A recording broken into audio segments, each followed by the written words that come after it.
Ce mercredi, je vous le disais en titre, a été la journée mondiale de sensibilisation à l'autisme. Un enfant sur 100 serait touché par ce trouble dont les origines sont encore mal connues. Aujourd'hui, la science progresse. En France, des médecins misent beaucoup sur des traitements à base d'antibiotiques. 2000 enfants suivent ce protocole qui, pour l'instant, n'a pas été validé scientifiquement, faute de moyens financiers. Claudine Gilbert, Yvon Bedin. On y va? C'est la coccinelle. Coccinelle. Si Raphaël est un élève de grande section presque comme les autres, ce petit garçon de 5 ans et demi revient de loin. Pendant 2 ans, il parlait de moins en moins, se tapait la tête contre le sol. En 2012, après un diagnostic d'autisme sévère, on lui découvre aussi des infections, streptocoques, parasites et maladie de Lyme.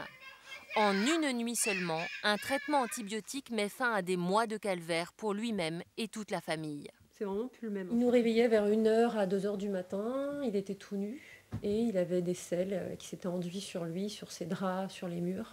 Et rebelote vers 4h, 5h du matin, il avait refait la même chose. Donc en fait, on renlevait une machine et on relavait du linge. C'était ça pendant 10 mois. Et le jour où vous avez commencé les antibiotiques? C'était terminé. Et c'était, bon ça c'est vraiment magique. Depuis, Raphaël suit des traitements antibiotiques de plus en plus espacés. Chaque cure bloque à la fois la réapparition des signes d'infection et des comportements autistiques. L'enfant fait des progrès spectaculaires. Après une cure d'antibiotiques, il est beaucoup plus posé, j'arrive beaucoup plus à travailler, il peut être très concentré, il va beaucoup plus vite. On avance en fait beaucoup plus aisément sur certaines notions de maths, d'écriture. C'est pas le même en fait, c'est que quand il a pas forcément ces antibiotiques. Tous les 2 mois, direction Paris pour un réajustement de son traitement et le contrôle de ses analyses. Pas trop d'inflammation, là maintenant c'est bien. L'infection bactérienne est contenue. C'est notamment la maladie de Lyme, transmise par les tiques, qui peut contribuer aux troubles neurologiques. Très compliqué la dernière fois. Si on a décidé de le mettre sous antibiotiques, c'est parce qu'il y avait des signes biologiques qui indiquaient qu'il y avait une infection. Le soulager de ces multi-infections, inflammations, l'améliorer. Ça, on le constate, ce n'est pas une vue de l'esprit. Si on n'est pas arrivé au bout du problème, on arrête le traitement.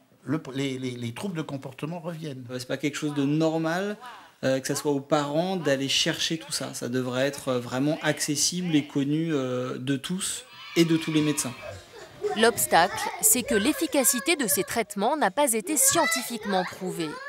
Une étude baptisée Autibiotique qui devait être menée avec 30 enfants autistes est toujours en attente de financement depuis 2012.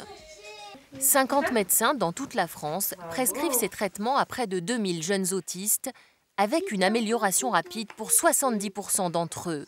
C'est le cas de Raphaël, qui, contre toute attente, fera bien son entrée en CP sans aucun retard à la rentrée prochaine. La